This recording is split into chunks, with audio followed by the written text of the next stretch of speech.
Good morning, everybody. My name is Yvonne Johnston from the Firepower Group. I'm a consciousness coach and an expert in leadership development. What does a coach do? A coach empowers you to change your thinking so that you can change the way you live. Today, I'm going to talk about complaining. It's a theme that I started a few weeks ago, but I really want to just build on it because as I trawl through social media, what I see is a whole lot of people who are absolutely determined to vent their opinion and to complain and to complain and to complain. And let's face it, we all look at life through our own lens, the lens that is built up through our own beliefs and our own experiences. It's so easy to be a critic. It's so easy to, especially behind an anonymous keyboard, it's very easy just to throw stones. And I want to pose a question to you. What if we changed all this? Is it possible to change all of this? So, of course, what I want you to do is just to reflect quickly and see how much do you complain. If I asked you to give a percentage to the amount of time you spend complaining, I want you to get real here and really think about a number. I mean, most people I ask say it's around 60%. Some people say 30%. Many say a lot, like a very lot. And so here's my question. Does it serve you? What does complaining actually do? To my mind, what it does is it keeps you stuck in an old story. It keeps you repeating the same stuff over and over and over again. What it doesn't do is move you forward.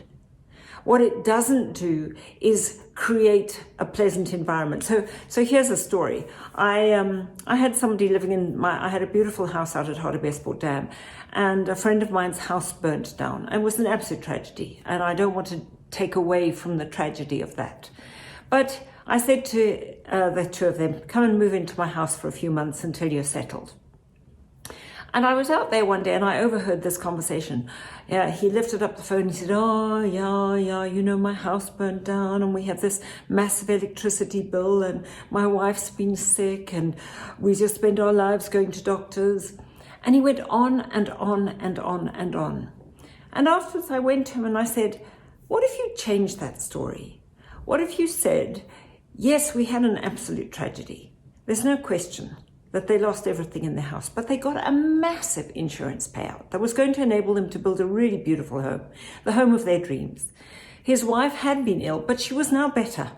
They were living in a beautiful home with buck on the lawn, facing the mountains, and yet none of that came across. And it was such an insight for me because I thought, would I choose to phone him again to listen to this litany of misery?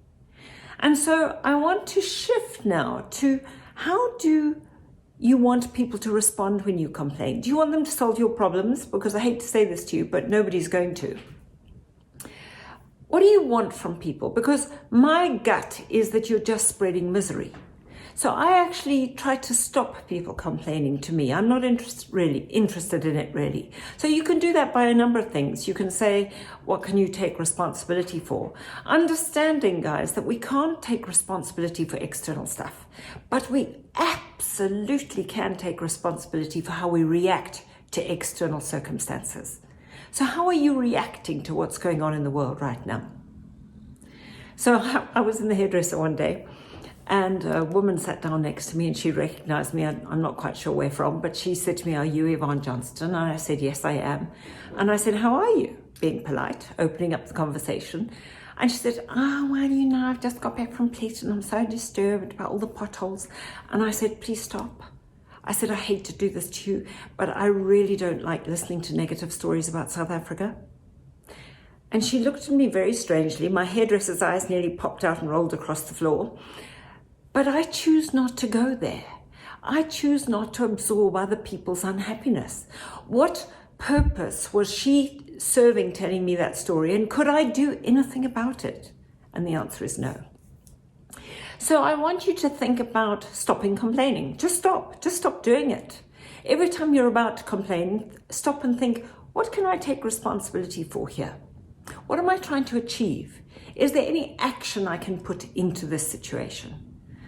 And what I wish for you is a complaint-free day and a complaint-free week and a complaint-free month and a complaint-free life. It's a beautiful place to live.